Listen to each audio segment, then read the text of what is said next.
And welcome back to African Perspective with me, Aldrin St-Pierre. We move over to this story. Thus, the ongoing insurgency in Cabo Delgado in Mozambique pose a threat to the stability of the SADC region.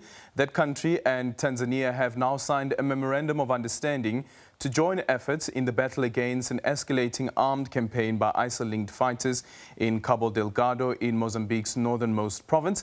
The agreement sealed by the two countries include the extradition of 516 fighters from Tanzania to its southern neighbor. Tom Bowker, who is the editor of Zitamar in Mozambique, joins us for this conversation. We're also joined by Professor Yusuf Adam, who is an analyst from Eduardo University. Prof, let's start off with you. Good evening and welcome to African Perspective. Just this agreement, first of all, between Tanzania as well as Mozambique, what do you make of it?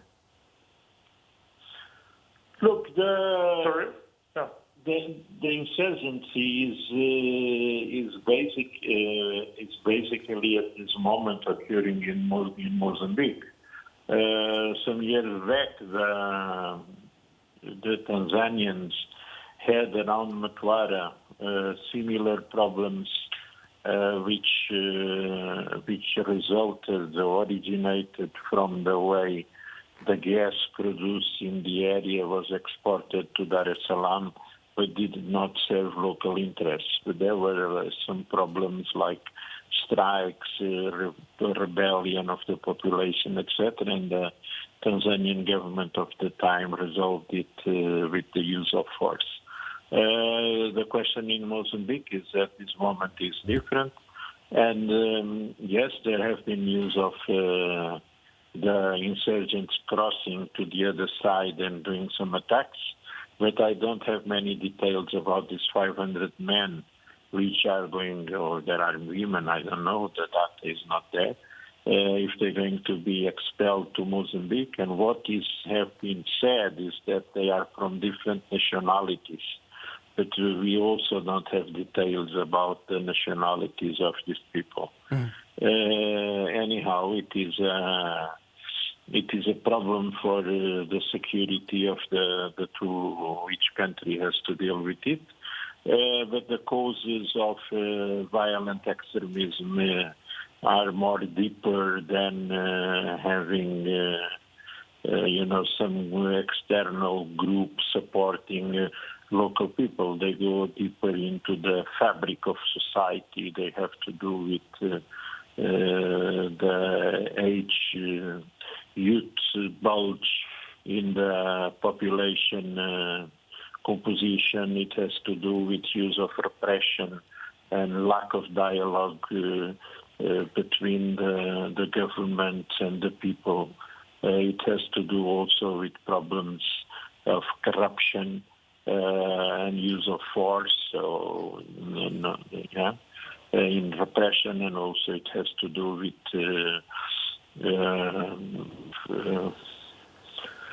environmental degradation. So all these causes, these are factors which contribute to having violent extremist organizations.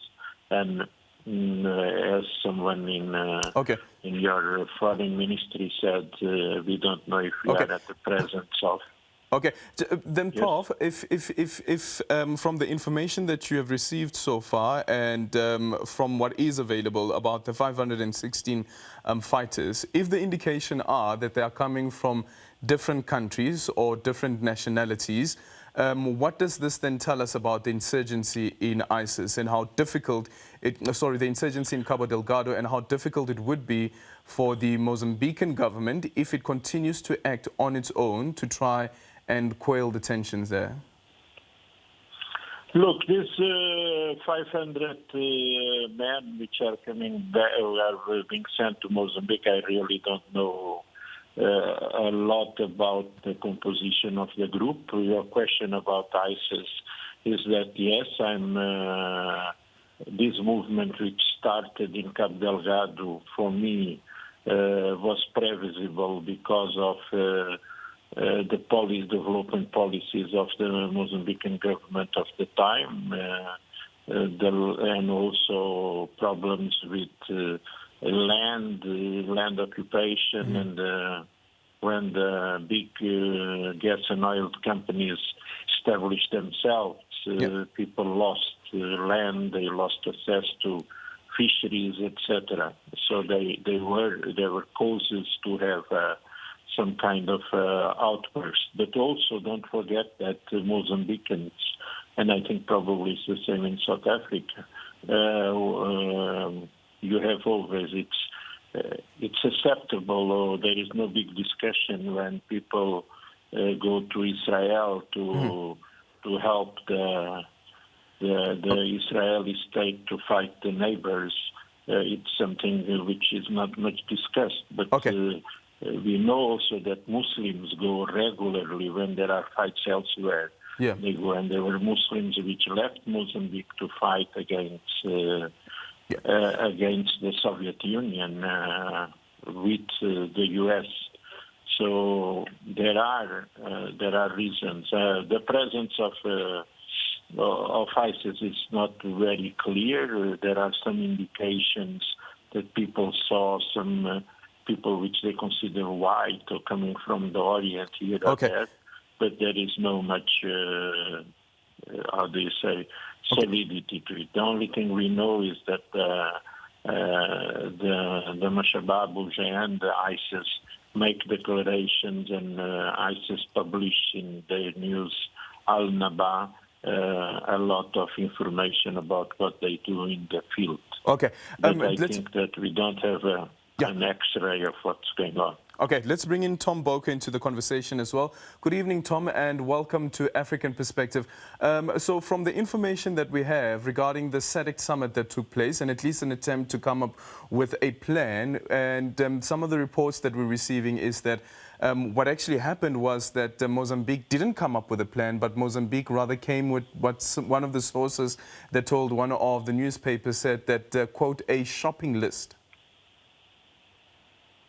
Yeah, I saw that report. It seems to have created a bit of a stir here in Mozambique as well, with pro-government commentators saying that Mozambique did entirely the right thing, and that, it was commented on, for instance, that Mozambique's president, Filipe Nyusi, didn't attend the summit, but that may have been a protocol issue.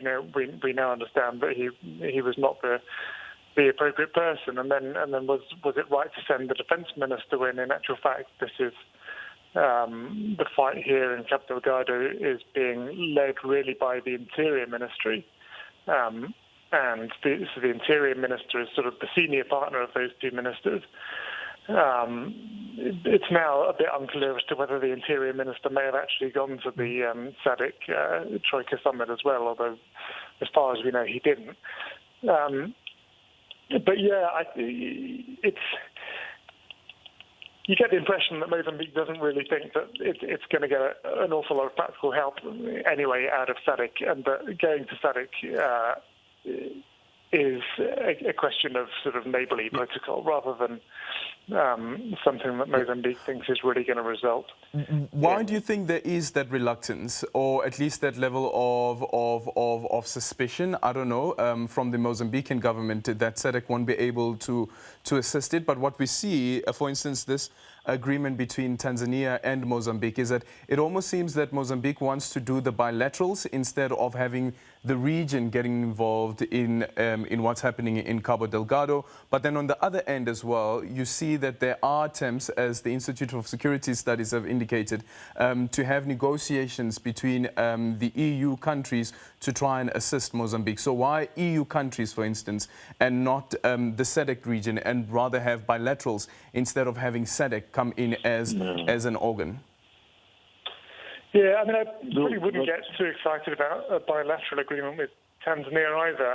I think it's inevitable that the two countries have to, or ought to, cooperate to some extent, because this insurgency is happening on their border and it's crossing the border. But it's kind of crazy that the two countries can't really get out together to fight this common enemy. When you think back to the history of Frelimo, the then Mozambique liberation movement being hosted in Tanzania, and Tanzania being a a key ally for the Mozambican independence movement, Frelimo, which now rules the country back in the 60s and early 70s. This war is interesting to compare with the War of Liberation on a number of dimensions, I think, and probably Professor Yusuf would be able to say more about that than I can. But the relations with Mozambique and Tanzania are not what they used to be, and hopefully there'll be more cooperation now than there has been in the past. But even so, I don't think it's any great shakes. And I think in terms of whether Mozambique is going to the Europeans or to its SADC neighbours, I think probably European powers might be in a better position in terms, financially and in terms of their militaries to be able to offer practical assistance on the ground. And it might be seen as a safer option politically for Mozambique rather than getting neighbouring countries putting their militaries on Mozambican soil. I don't know, that might be something that Mozambicans are a little bit wary of, getting their neighbours involved in their domestic politics too much. Okay. Prof, you wanted to add on that? Yeah, I would like to first to say that, these news which are coming out about the SADC meeting have been commented by what we call here in Mozambique the internet militia, which is a gang of people who really attack any critical analysis which comes out published in the press. But in any case, I also think that we have no much details about what was presented, what was asked. I think that Mozambique army has, one way or another, they have their own plan and strategy, and it is not true that Mozambique is only having bilateral agreements with Tanzania. At this moment, we know about talks and agreements, etc., with South Africa. South Africa sent, for various reasons, the DAG advisory group as a private setup, but you don't allow anyone to go to war without the authorization of South African government. South African government has been selling arms to the Mozambican government. So we know that there is a relationship which exists between all these countries. The big difficulty is that it's not, the information is not very clearly available, probably on matters of defense and security. It's not always so clear. But an important thing is that we have to be clear about what we're fighting for. Are we fighting for peace in Southern Africa or not? If we are fighting for peace in Southern Africa, I think this is a moment where everyone should get together and solve these petty problems of